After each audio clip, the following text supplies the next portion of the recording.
Mom ate all the cookies. Make her spit them out now. After my husband shouted this frantically over the phone, my mother-in-law suddenly began to choke, foaming at the mouth, and collapsed. In utter confusion, I called an ambulance, and she was rushed to the hospital. Once there, the test revealed something shocking in her stomach. Do you have any idea about this? Do I have any idea? Of course I do. Because what they found was clearly something intended to take my life. My name is Susan, a 32-year-old mystery novelist. I've been married to my husband John for 5 years. However, he's been on assignment in Alaska for the past 6 months. We keep in touch, but he seems so busy that he often doesn't even read my texts. Still, I've been trying to make sure he doesn't feel too lonely, even sending presents with Christmas cards to make him feel less alone. In January, I sent a New Year's card, and in February, I sent Valentine's chocolates. He responded to each with a simple thank you text message. In March, a box of cookies arrived from him, accompanied by a message that read, I enjoyed your Valentine's chocolates. I was so excited when I saw the cookies that I immediately called him. The cookies arrived. Thank you so much. Thank you, too, for the New Year's card and chocolates. I'm sorry I couldn't come home for the holidays.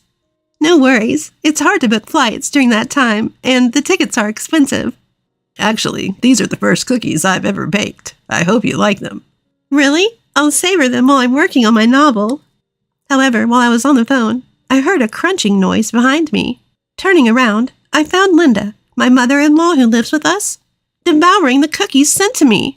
She has a tendency to thoughtlessly eat the snacks I've been looking forward to, as she loves food. Writing mystery novels requires a lot of brain power. I always look forward to treating myself with some sweets while I'm writing. So I've cautioned mother-in-law several times, but she never changes her ways. Before we knew it, she had gobbled down all the cookies. Oh! Huh? What's up? You already ate the cookies? I'm sorry. I took my eyes off for a second and mother-in-law ate them all. What? Mom ate all the cookies I sent? Make her throw them up now. Why should I? Before I could question my husband's frantic outburst, mother-in-law suddenly began choking, her eyes wide open. I can't breathe. And with that, mother-in-law collapsed, frothing at the mouth. What? Mother-in-law, are you okay? Mother-in-law!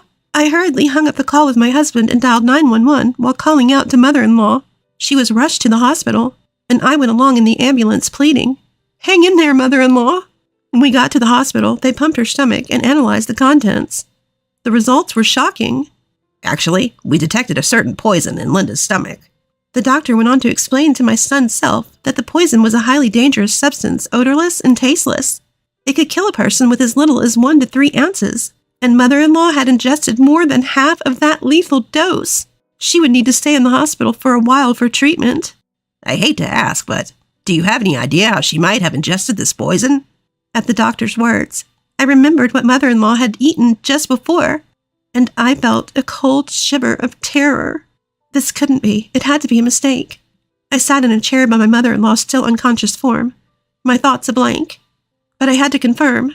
As soon as I got home to prepare for my mother-in-law's hospital stay, I called my husband. He seemed worried about mother-in-law's sudden collapse. Is Mom okay? It looks like she'll have to stay in the hospital for a while. She's unconscious after ingesting poison. Poison? How? How could that be? So I need to ask you something. The cookies mother-in-law ate just before she collapsed, you made them, right? Are you trying to say you suspect me? Suddenly my husband's tone hardened. But from the situation, that's the only explanation that makes sense. Susan, if you're a mystery writer, you should know you can't accuse someone just based on circumstantial evidence. Are you trying to treat me like a criminal without any real proof? My husband criticized me harshly. It was frustrating, but he was right. But then he said something that made me question my ears. If anything, you were the one closest to Mom. You're the one who looks suspicious. What? Are you trying to pin the blame on me? Well, you started this by suspecting me first, didn't you? We ended up in a blame game for a while. Finally, my husband lost his temper. Enough. You can't call the cops without evidence. Anyway, I'm not coming back, so you better take care of Mom.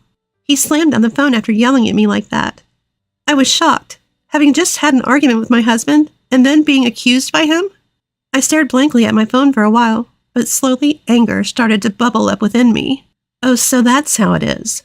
If you're going to play that way, I'll collect the evidence myself and corner you.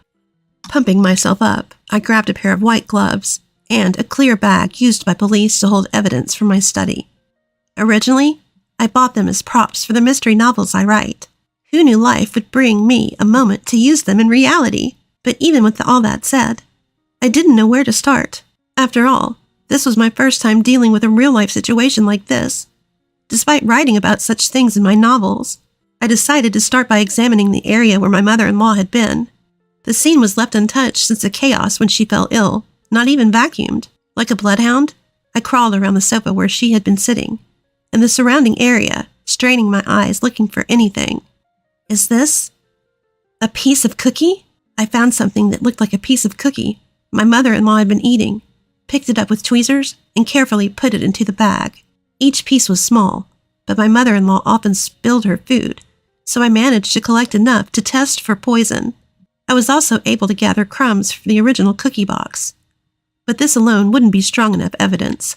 As my husband said, it's possible that I could have planted it, unless I can get a solid piece of evidence that clearly points to my husband. At this point, a question occurred to me.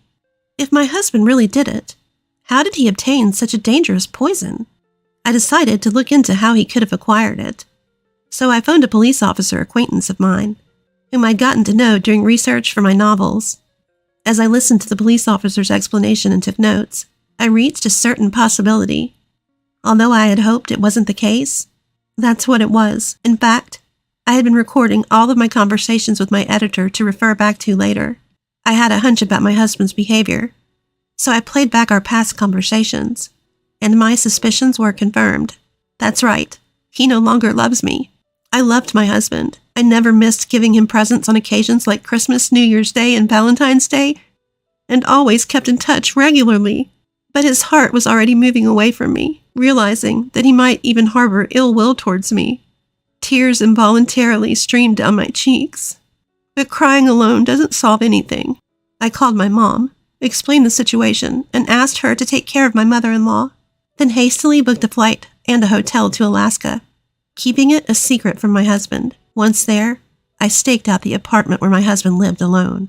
Alaska in March was still covered with snow. I layered a heavy sweater under my down jacket, and, shaking from the cold, I watched my husband. When he left, I carefully followed him, camera in hand, making sure not to be noticed. This was purely my determination and stubbornness. Nevertheless, after a few days, I had collected all the necessary evidence. Now it was time to corner my husband. I stood in front of my husband's apartment and rang the doorbell. Hey, what? Susan, what are you doing here? Hello, John. It's been a while since we've met face to face. With a grin, I casually said, Standing around in the entryway is no good. Let's talk inside. And I made my way into my husband's room. So what brings you here? With a grumpy face, my husband served me a weak coffee. It was his roundabout way of asking me to leave. Oh, is it so inconvenient for a wife to visit her husband? That's not exactly what I meant. You don't have to lie. You have a date with another woman after this, don't you?